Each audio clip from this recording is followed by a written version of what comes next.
So I would highly appreciate if we could just ignore the fact that it's been a hot minute, to say the least, and that I look like a mess, because I'm only human. But I wanted to come back to you while it's still the Harry Xmas to you month, and it's socially acceptable to fully display my love for Harry Potter and all things related, question mark. Yeah, that's kind of what I wanted to talk about. This year has been the year of new Harry Potter canon. We've had the Cursed Child and Mama Was It Cursed.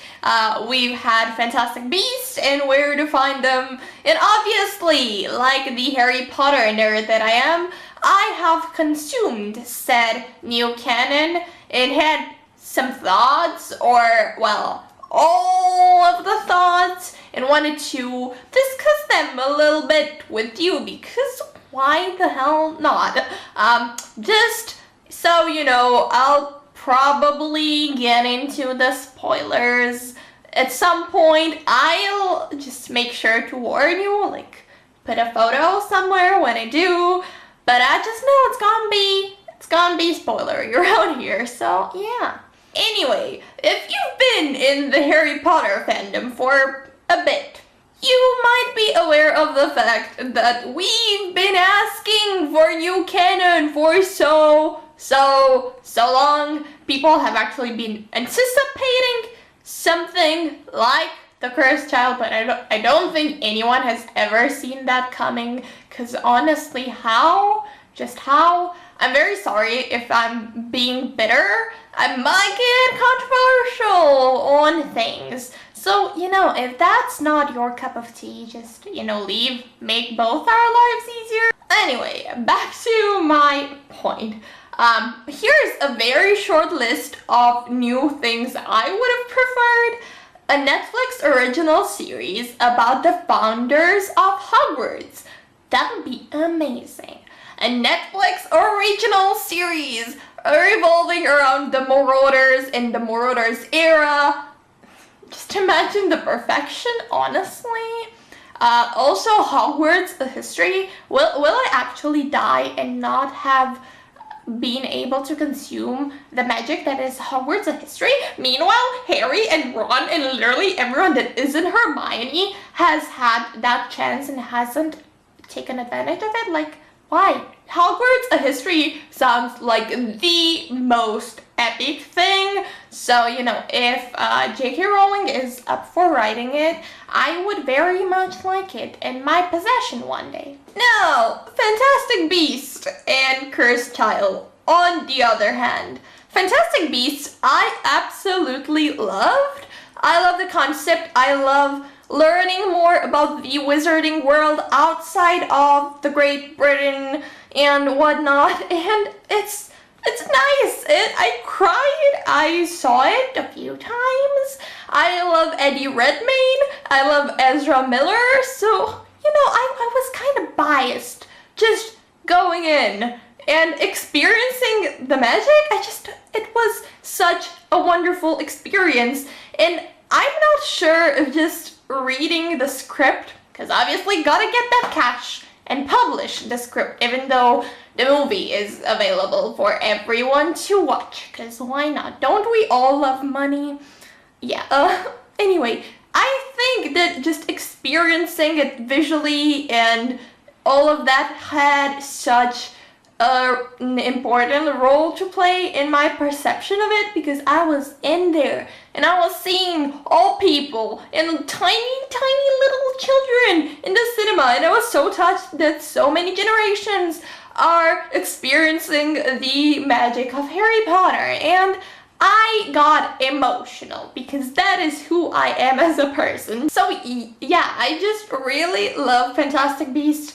Maybe a part of it is the fact that we didn't know what to expect. We had very few actual mentions of Newt Scamander. We knew very few things about him. We knew close to nothing, or like actual nothing, about the Wizarding Society of America in the 20s, and the whole concept of seeing a new part of this world that we already know and love and exploring more points of view of it was just magical, and I'm here for that. I hear the next one is set in Paris. I'm very excited about seeing more of the wizarding world. However, you know what that allows? Like, it's very shocking. Diversity. You know what we didn't get? Diversity. Honestly. Like, it's 2016. You can put people of color in your movie. I'm certain there were more than one person of color in the wizarding community of the 20s. I'm sure there were people of color in the 20s America. Why couldn't you put that in? Why? Just why? Also, speaking of representation, let's just move into Cursed Child, because I feel like this is the perfect way. Why was it so hard to make Albus and Scorpius just kiss? Why? You had all the development.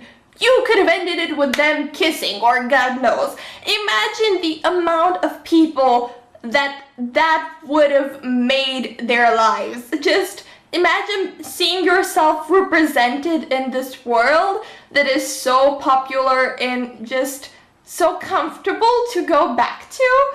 Instead, you just go with another heterosexual ship, because we don't have enough of those. Like, why?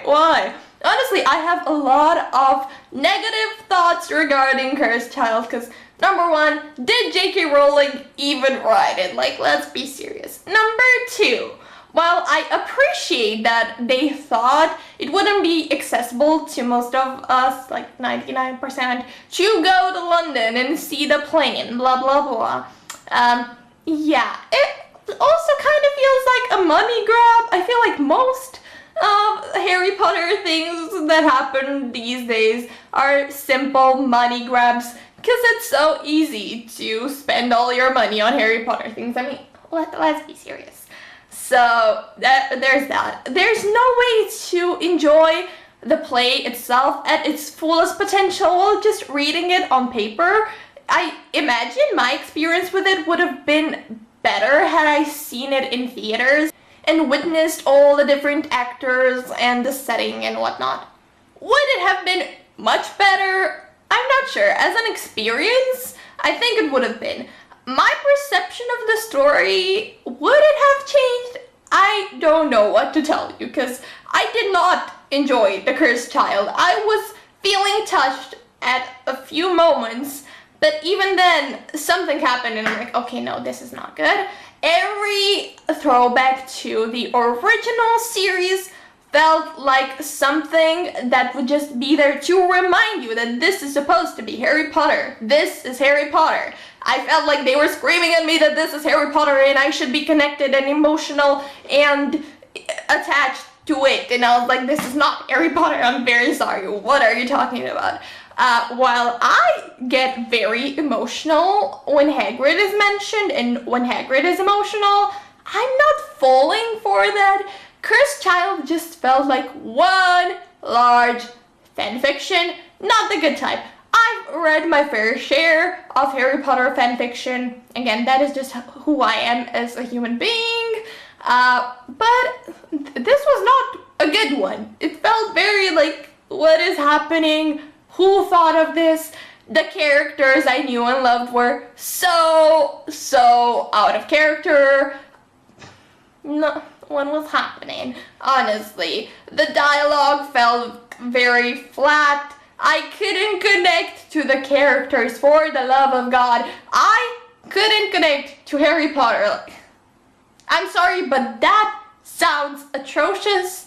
That does not sound like me, and that does not sound like Harry Potter. So one of us, or both, must be doing something wrong, if you know what I mean. It's just not working for me.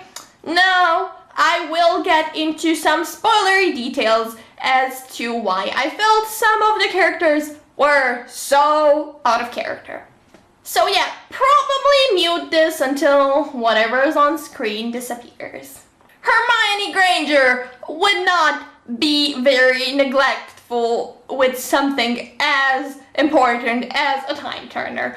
Obviously, nor would she hide it so easily that even some kids would find it. Honestly, that is not Hermione Granger. That does not sound like Hermione Granger. Hermione Granger possibly ending up being the female version of Snape had she not ended up with Ron does not sound correct in the slightest.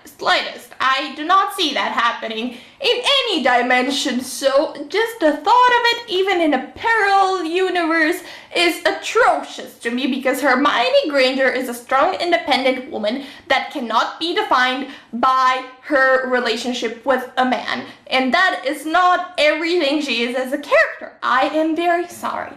Also, another parallel Hermione Granger is the absolute most kick-ass person ever, will sacrifice herself for the greater good. Yet Severus Snape is still the one seen as a hero.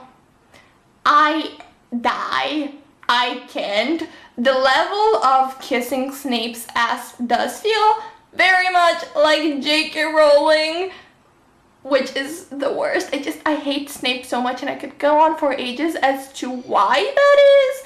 I can't deal with that. I'm not here for that. I hated Harry's kid. I hated Albus. God, I wanted to punch that kid in the face. I could not deal.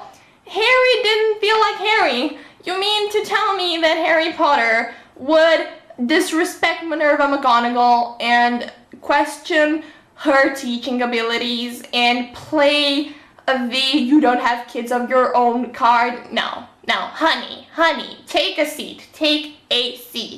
I was happy that we saw something of a Harry confronting Dumbledore about being a shady bitch, because honestly, it's true, like, we know it.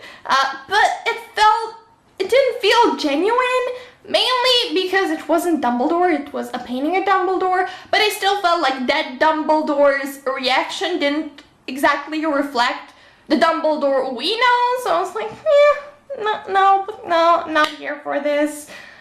Also, Harry at times felt like he was trying to go through some emotional blackmail with his kid, and he played the "oh, at least you have a father" card, and I'm like, Harry Potter, who grew up in an abusive household, would never do that, and he would never tell his kid that he hates him and he wishes he wouldn't beat his kid.